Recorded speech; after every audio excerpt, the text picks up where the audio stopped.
Atong biyan nato mga Bible mga igsoon sa Matthew chapter 12 verse 46 to 50 mo ni atong text karon nga buntag. This is God's word for us today, brothers and sisters. Matthew 12 verses 46 to 50.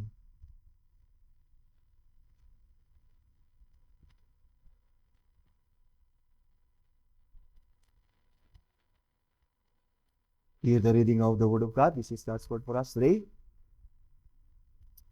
While he was still speaking to the people, behold, his mother and his brothers stood outside asking to speak to him. But he replied to the man who told him, "Who is my mother and who are my brothers?" And stretching out his hand toward his disciples, he said, "Here are my mother and my brothers. For whoever does the will of my Father in heaven is my brother and sister and mother." This Father, reading of the word of God, may we add his blessing to his word as it is preached to us today. Father, we thank you for your word. We pray, God, that you speak to us sa imong pulong, and that may your Spirit open our hearts and our minds that we may be able to understand these things. And we pray, Lord, that ang imong pulong mag-move sa mong kasing-kasing, and that magpudang sa mong kasing-kasing matanong kini Ginoo, o maghatag kini comfort, maghatag kini encouragement, mag-strengthen kini sa among faith, mag-enable ka namo, Lord, to persevere unto the end, trusting ang imong word is true.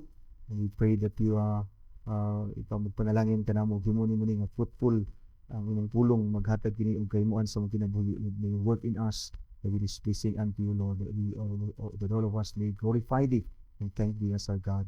And so we thank you today for the preaching of thy word and the privilege to sit at the feet of Christ. In his name we pray. Amen. Good time, my son.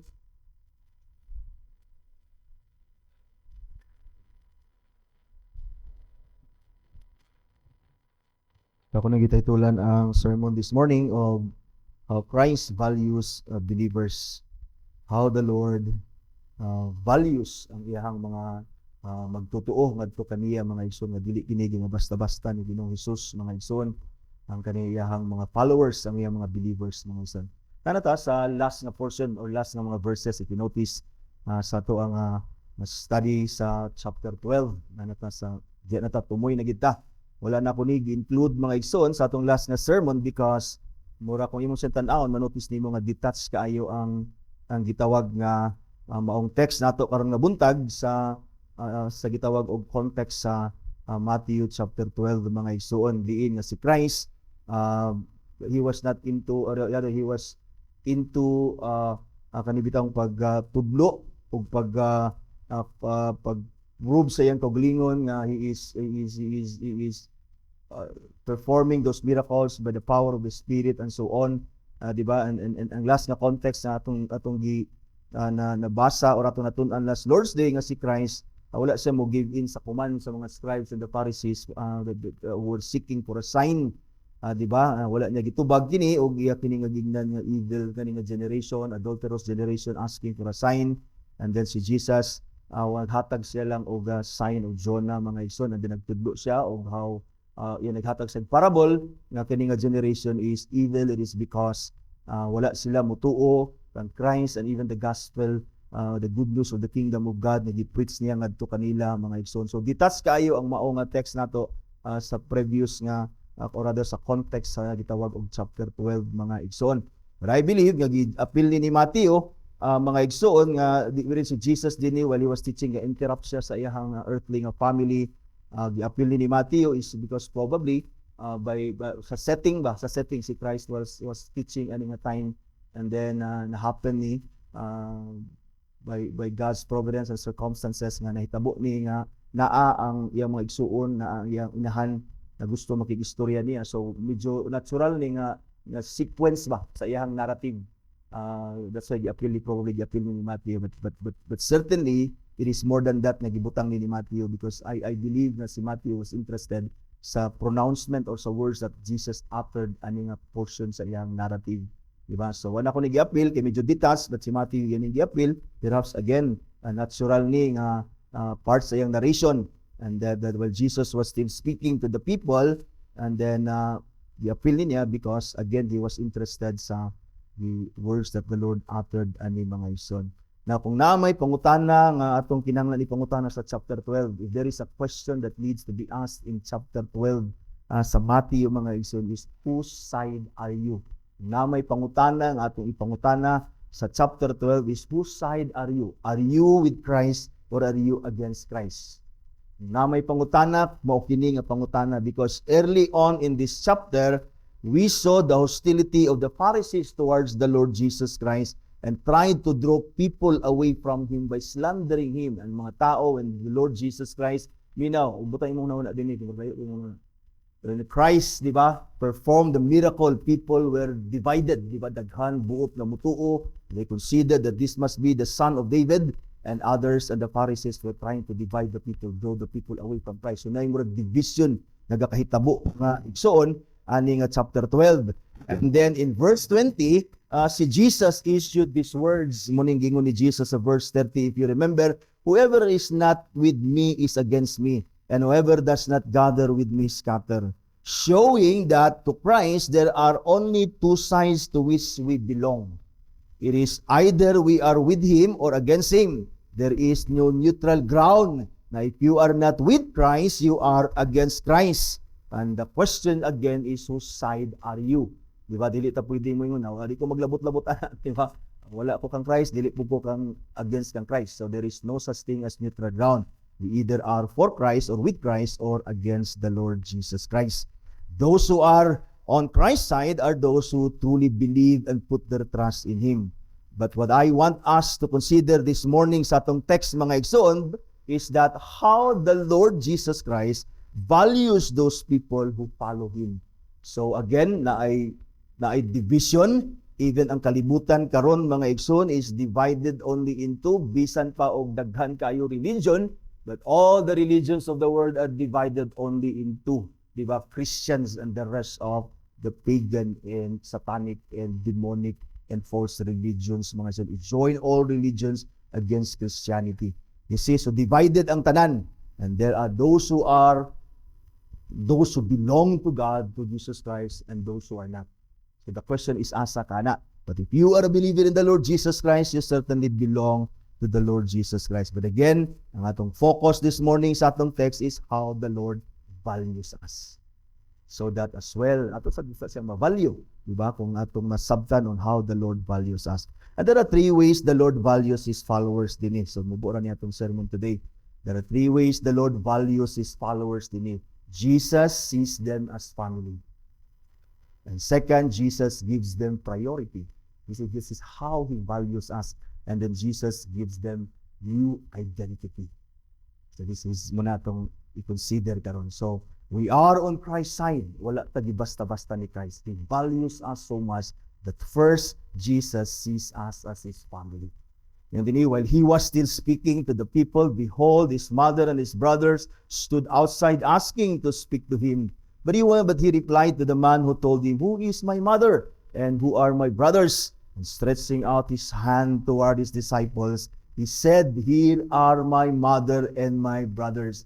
And then ay kaduol mga sisters, because sa verse 15 siya, here are my sisters as well. We know that family is one of the most special relationships that God has so blessed humanity.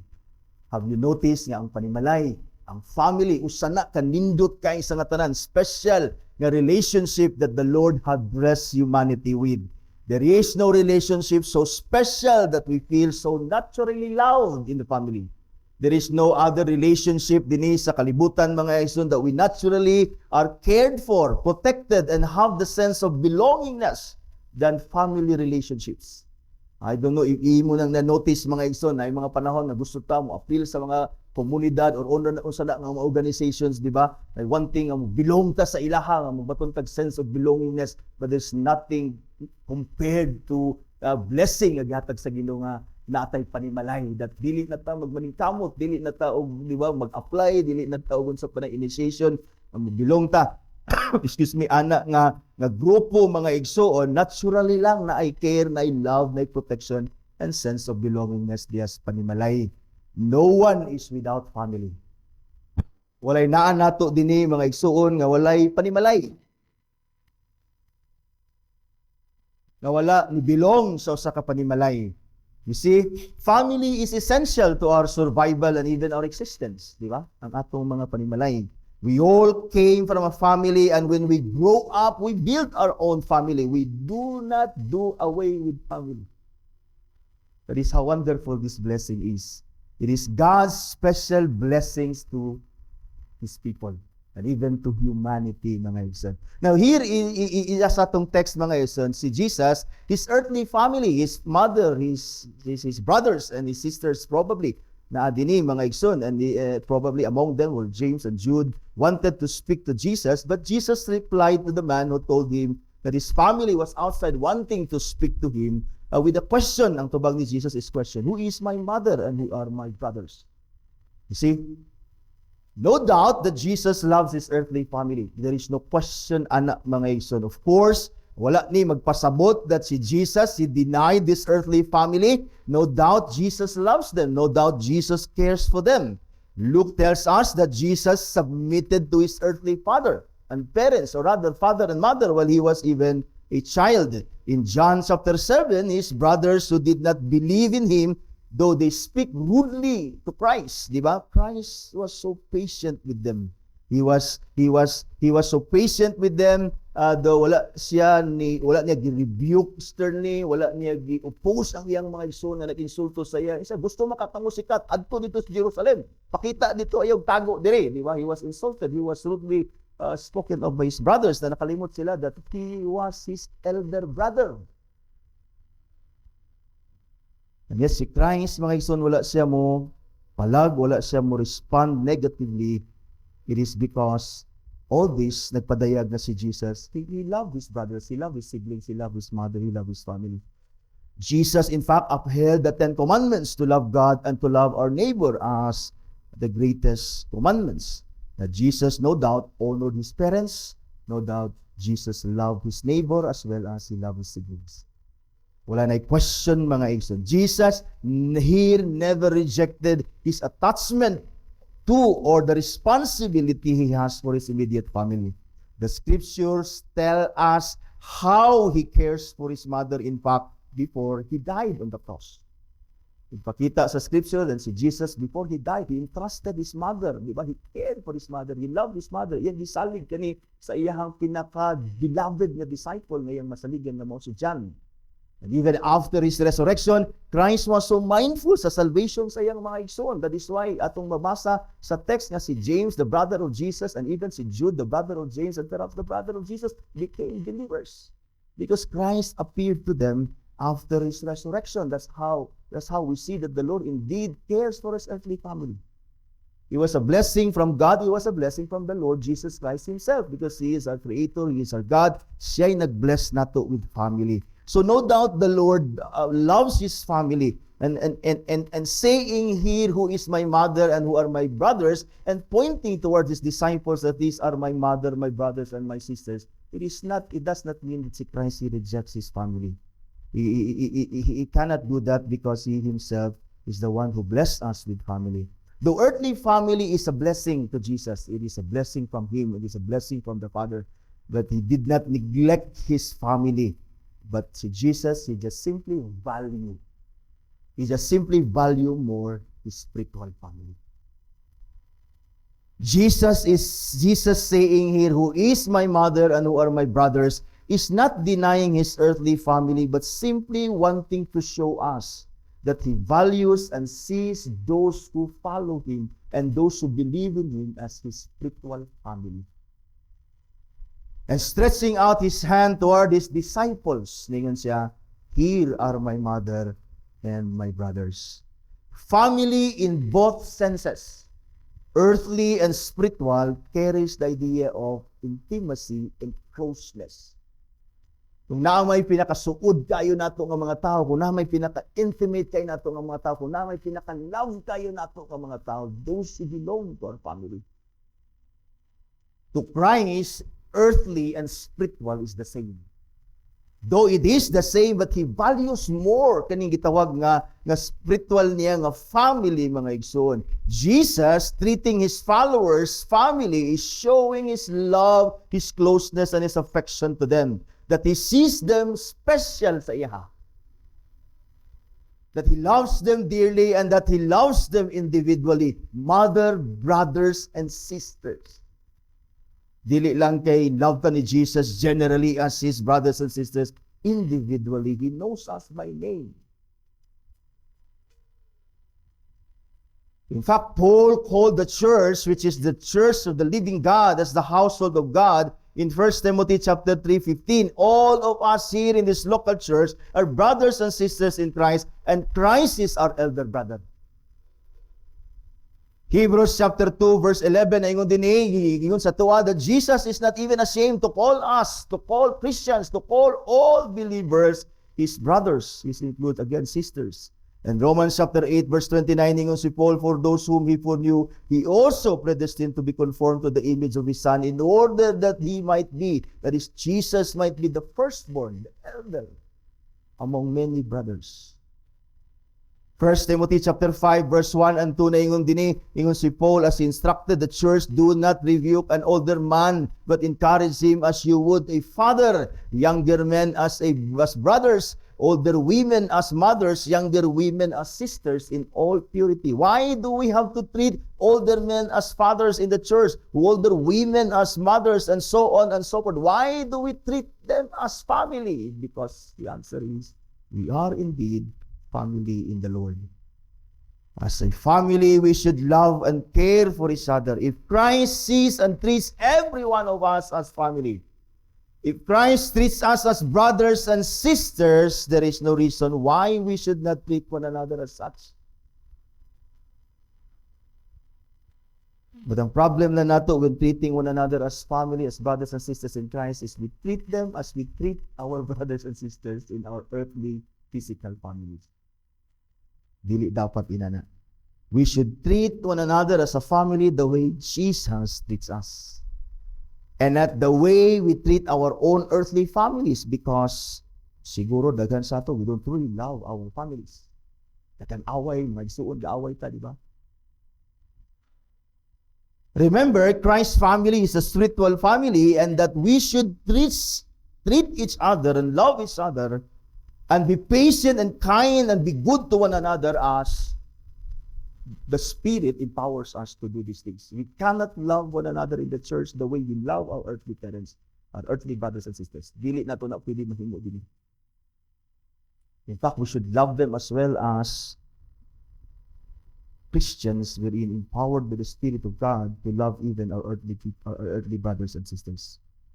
In other words, mga ison, we are to love one another. We are to love one another, to care for one another. We must be patient with one another. We must be good and kind to one another, mga ison, as the Spirit empowers us. The love which we are to love one another in the church is the love that is from above, a love like Christ, a love that covers a multitude of sin, a love that forgives, and a love that cares.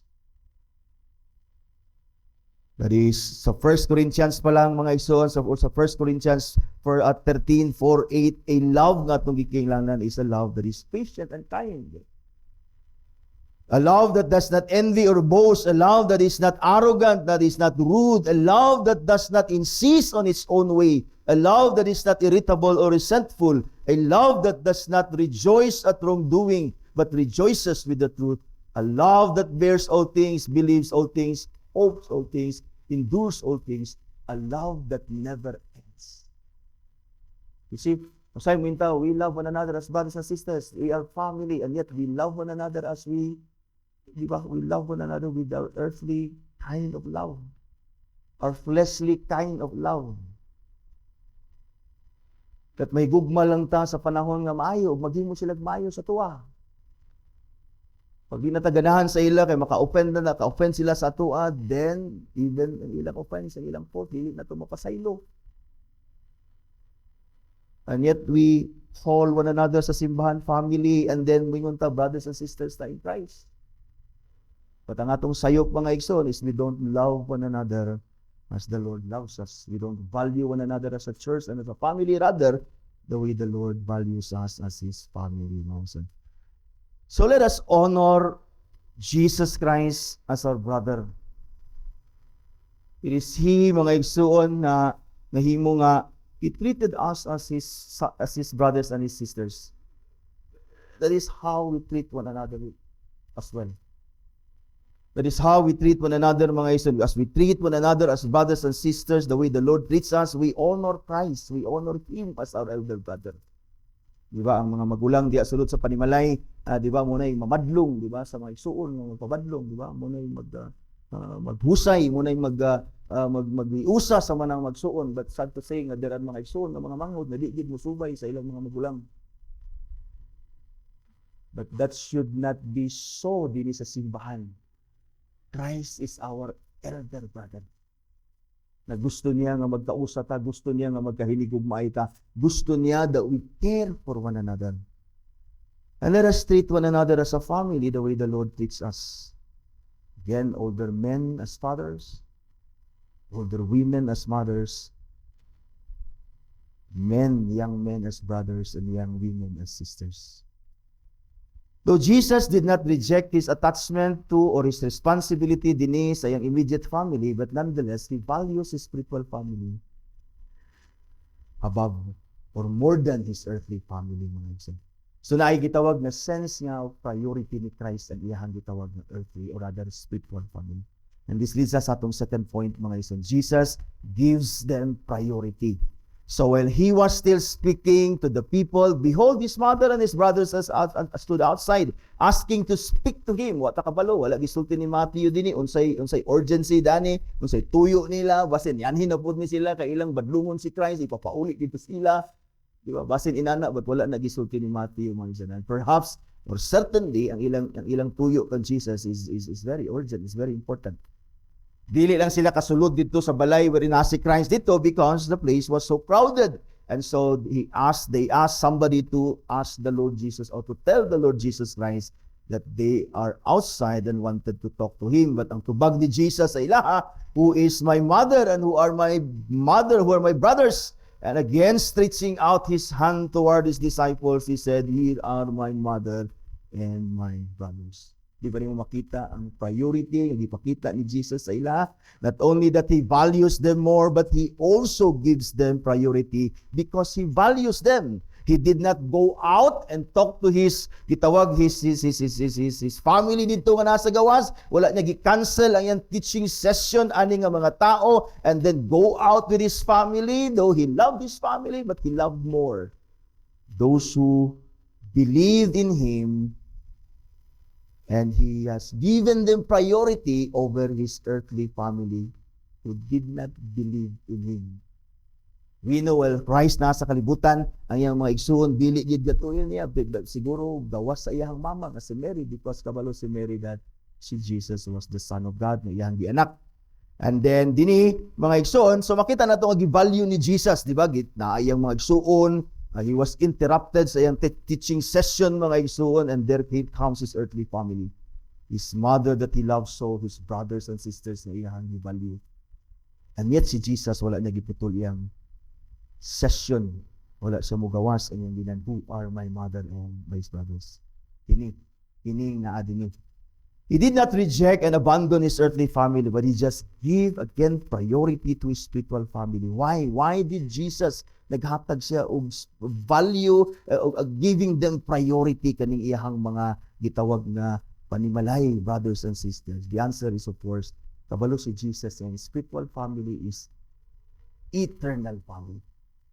Kabalo siya ana nga iyahang gitawag na spiritual family is an eternal family while his earthly family is temporary. That's why gi-priority niya kini. That's why gi-value niya kini over his earthly family even without rejecting them. That's not only nga si Jesus gihatag og priority ni because iyan ang gi-value, not only that he gave them his time. He spent most of his earthly time dili sa iyang earthly family. He spent most of his time sa iyang spiritual family. In fact, he was expanding his family, going out in every place to preach the gospel, that those who believe sa iyaha would be able to come and to be part sa iyahang family. Wala lang niya gihatag ang iyahang panahon. Most of his time, again, he spent with his disciples, with those whom he considered his spiritual family. But above all, the Lord Jesus Christ gave his life He gave His life that they may live with Him for all eternity. Tikabalo siya nga kaniyang spiritual family, mga igsoon, is mao ni ang iyang inaani sa eternal value, mga igsoon. He would live with them for all eternity. That's why He did not only give His time, He gave His life for them, that they may live with Him and with the Father for all eternity. He died for the sins that barred them from the presence of God. He was willing to suffer for them, took upon Him our human nature that is flesh and blood, so that He may sacrifice it for ourselves.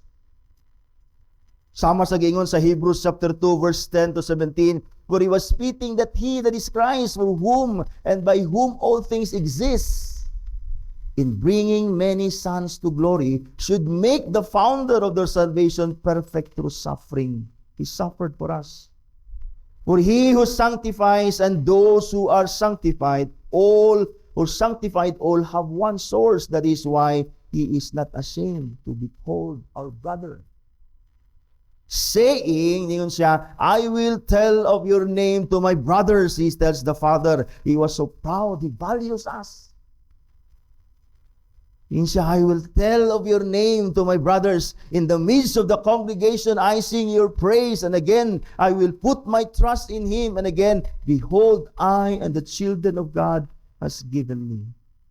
Since therefore, naingon ang writer sa Hebrews, the children share in flesh and blood, He Himself likewise partook of the same things, that through death He might destroy the one who has the power of death, that is the devil, and deliver all those who through fear of death were subjected to lifelong slavery. For surely it is not angels that He helps, but He helps the offspring of Abraham, the children of Abraham. Therefore He had to be made like His brothers in every respect, flesh and blood, so that He might become a merciful, faithful high priest in the service of God, offering Himself for us to make propitiation for the sins of His brothers and sisters, His people. You see, Christ, He gives us priority.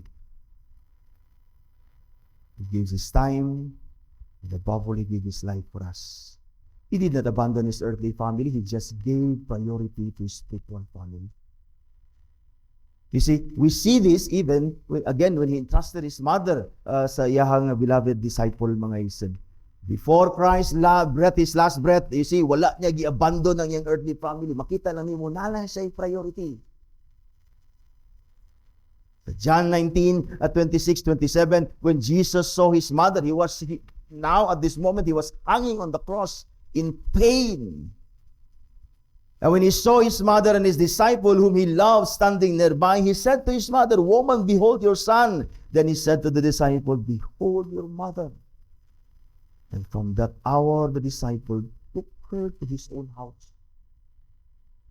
You see, the Lord made sure that His earthly mother would be taken care of. He would not do so, and He would not do this or have done this had He not loved her mother so. Makita nimo, si Christ, He knew that naa siya earthly brothers. But His earthly father, Joseph, must have been long dead aning a time, and he did not just simply assume, si Christ, He did not simply assume ay ang earthly siblings would care for their mother. He made sure nga matiman ang iyang mama.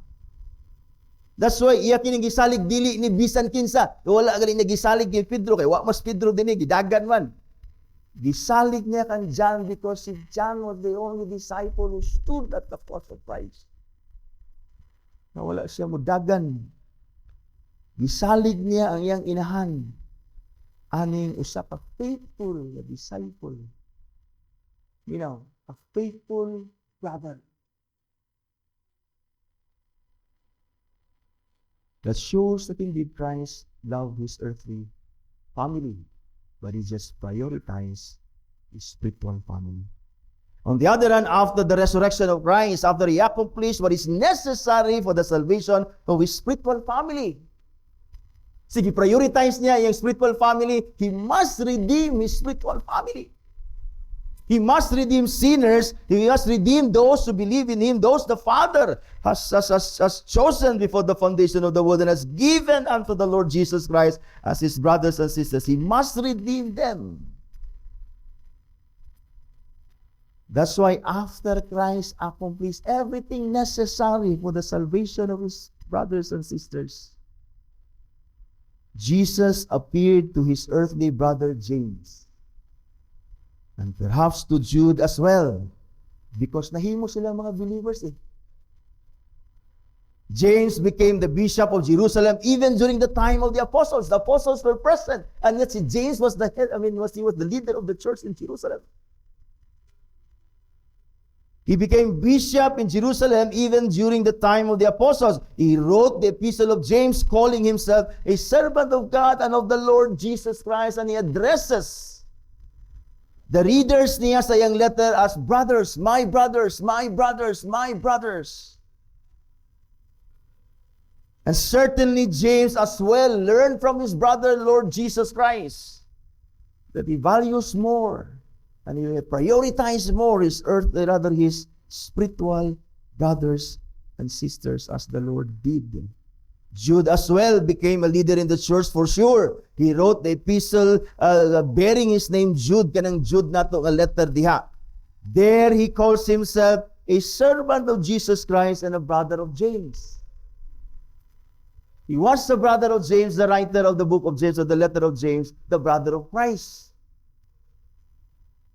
Because even si Paul testified that he appeared to his brother James, and perhaps appeared to his brother Jude as well.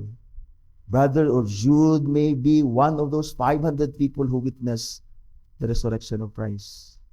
Siguro gisulti lang ni Jude din Jude, a servant of Jesus Christ and a brother of James. Siguro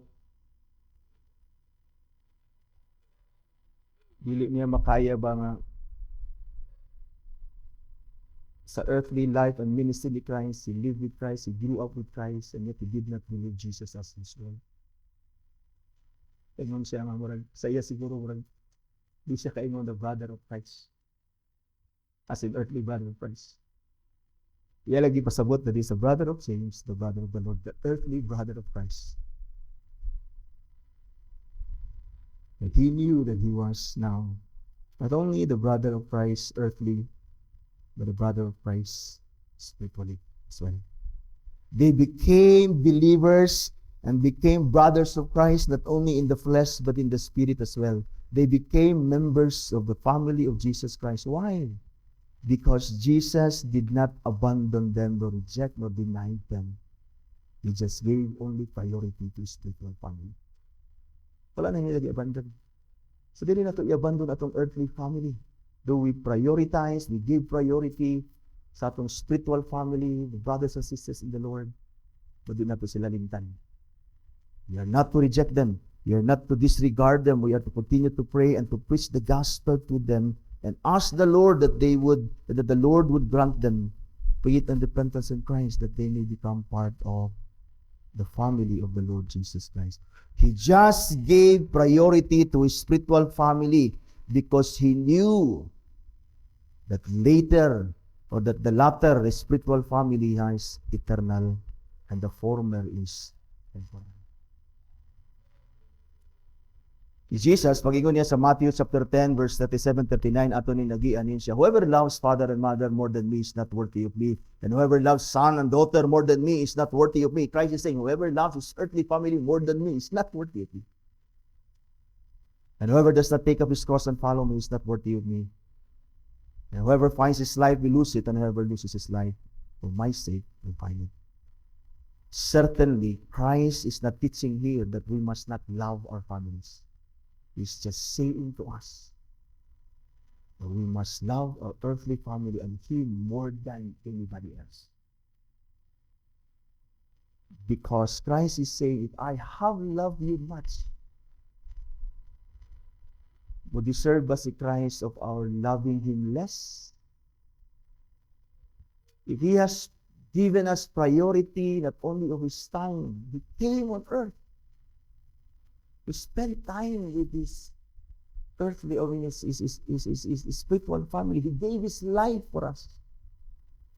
Dili basad ka na igbo that we must give our lives to Christ and to prioritize Christ and His household even as we continue to live our lives on earth. Just as the Lord gave priority to His spiritual family, in the same way, let us value our spiritual family, the church, the household of the living God. Let us seek her interest as we seek first God's kingdom and His righteousness. Since Christ prioritized us, let us prioritize Him and whatever concerns Him. And since He gave us Himself, let us give ourselves to Him as well. And finally, mga igsoon din pakita ni Jesus how He values us. He gives us identity, new identity. Verse 15, ngayon siya din For whoever does the will of my Father in heaven is my brother, my sister, my mother. Believers are Christ's family. They are Christ's brother, my sister, my mother. Not because they do the will of His Father in heaven.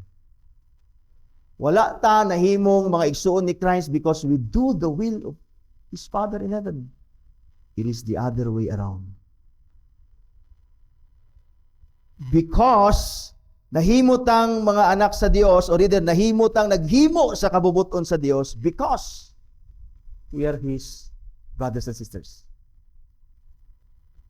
We are not counted as God's children by works, by whatever we have done, whatever we have performed that is required by God.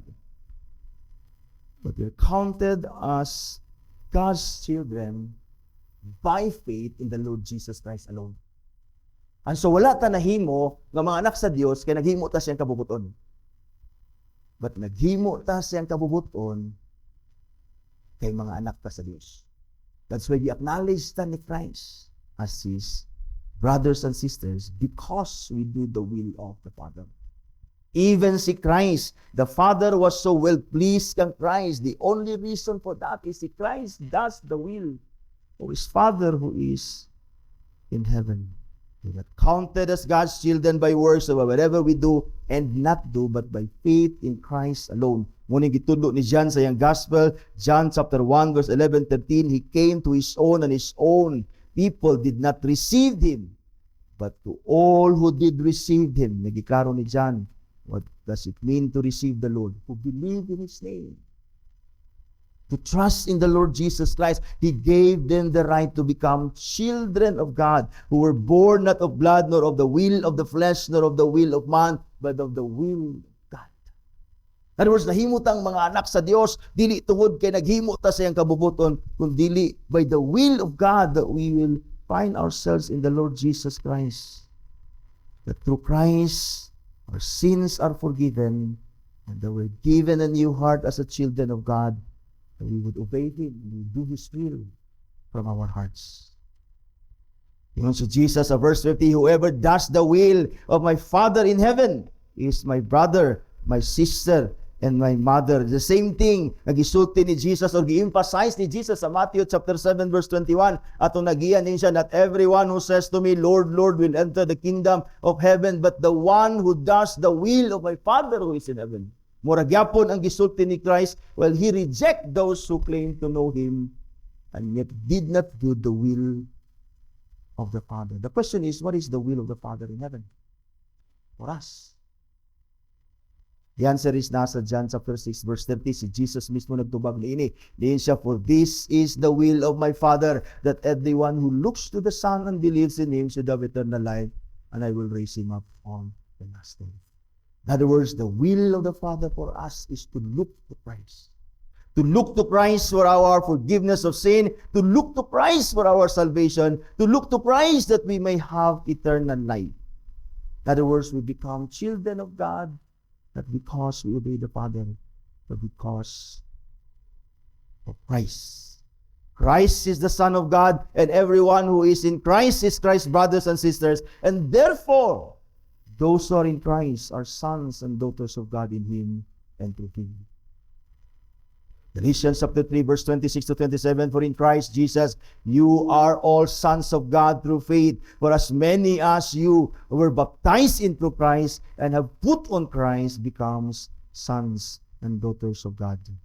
In other words, in Christ and only through Christ that we are now identified as God's children, as God's sons and daughters. Sa Galatians 4:7, ingon si Paul, so you are no longer slaves, but son, and if a son, then an heir through God.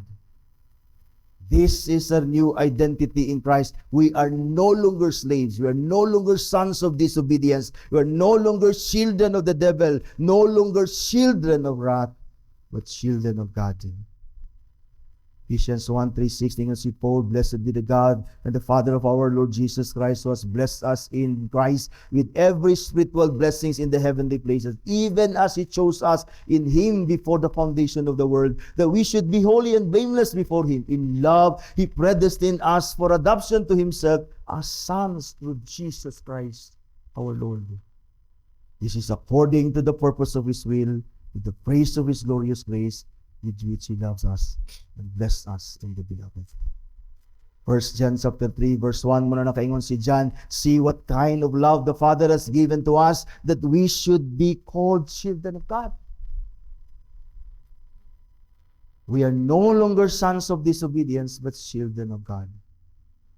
And as children of God, let us live out our new identity as His children by honoring the Father, by living in obedience to His will and His word, as the Lord Jesus Christ, our elder brother, obeyed the Father in all things. Let us continue to live out our new identity as children of God, living Christ-like life. A life that honors and glorifies God.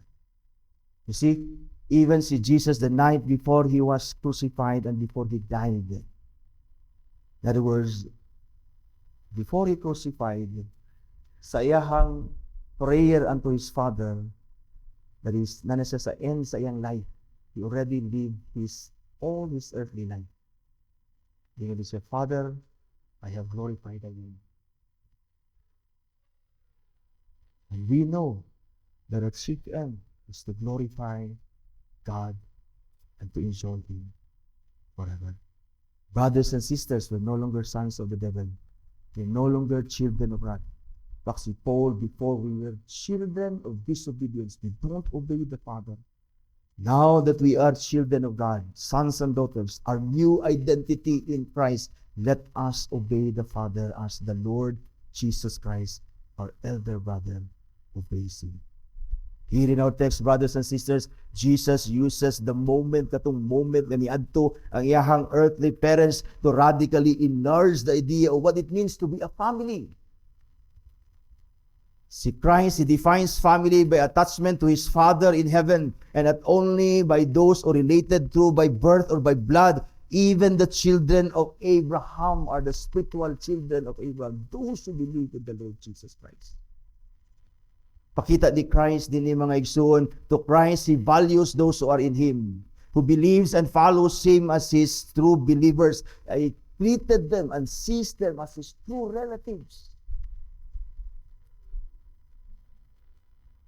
And not only that He related through, that not only that He considers them, that He sees them as His relatives, His true family, brothers and sisters. Itagaan usab sila ni Christ o priority. Not only giving His life or His time, He gave His life that they may have and we may have the new identity as children of the Father. Now again, in the same way, let us love and care for the church, viewing it as our everlasting spiritual family, giving it priority together. Let us coexist in a church in our new identity as Christ or as God's children in Christ, for the glory and honor of God in the Lord Jesus Christ. So dini mga igsoon, gipakita ni Christ that how much He values us. Again, let us do the same. Let us value Him and let us value His family. Let us love Him and love His family, love one another in the church as the Lord loves us. That love covers a multitude of sin, offenses. Let us forgive as the Lord forgives us. And let us care for one another as the Lord cares for us. Let us give our everything for the benefit of our brothers and sisters as the Lord gave Himself for us. And let us prioritize our spiritual family without abandoning, without rejecting, without kanabang dili magbali-bali sa kaluwasan sa atong earthly family. And let us live out together again our new identity. Now we are sons and daughters of God in Christ Jesus our Lord.